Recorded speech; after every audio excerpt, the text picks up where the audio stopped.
kind of all right for at least for students in IT, because what we have to learn is basically all the codes and theories. We don't actually have to listen to too much explanations from the lecturers.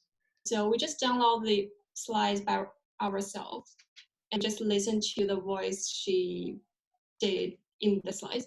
So there's no engagement or interaction when we're hearing the lecture. So it's like you and me now, even though we can see each other's faces, but you can still feel the distance. So sometimes the lecturer will be the only one who's talking, because if other students, even if they want to ask questions, they will have to pose the question by typing and then let the lecturer see, so they can really like raise their hand and ask question when they have it. I can schedule my time very freely. I can attend and any online tutorial I want. I can listen to the lecture recording if I have free time. If we don't understand anything, we can just Google it, and those explanations are much more shouldn't say better, but it's much more accessible.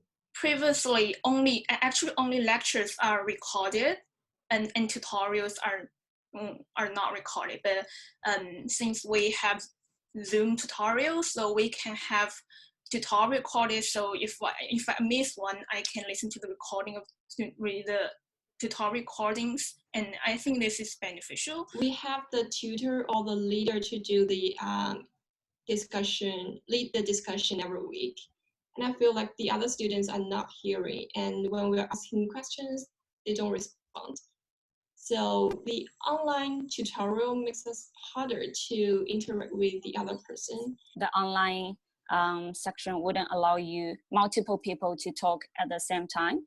So it will feel a little bit different, especially difficult for our course, because we usually need a group discussion to make the class more interactive and make it more meaningful, because there isn't right or wrong answer. This freedom of choosing any tutorial I want and choosing to listen lecture and choosing to listen to the lecture anytime I want made me feel a little bit lazy. Sometimes I would be too lazy to open my computer and to log into the Zoom and to attend to the online tutorial on time.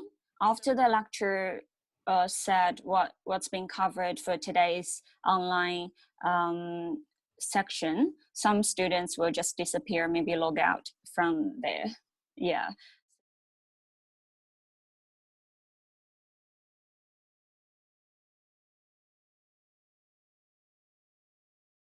In terms of my teaching experience, I find that it's extremely hard actually to deliver those lectures and workshops to students.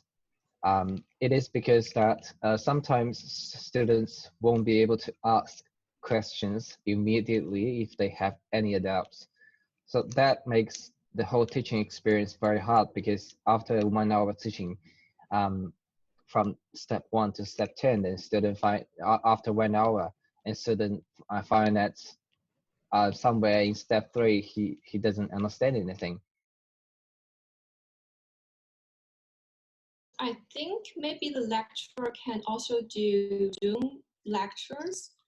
Then we can engage and interact a little bit more instead of the just uploaded slides or PPT. I think for the size of master classes, probably for every lecture there were about more than 100 people. I'm not sure if the capacity of Zoom, of this kind of online conference, would allow that. If everyone show their face when we're using Zoom, it would be better, because you cannot leave the computer here and don't listen. When you're showing your face in the Zoom, then you have to listen and you have to pay attention to the tutorials or the lectures.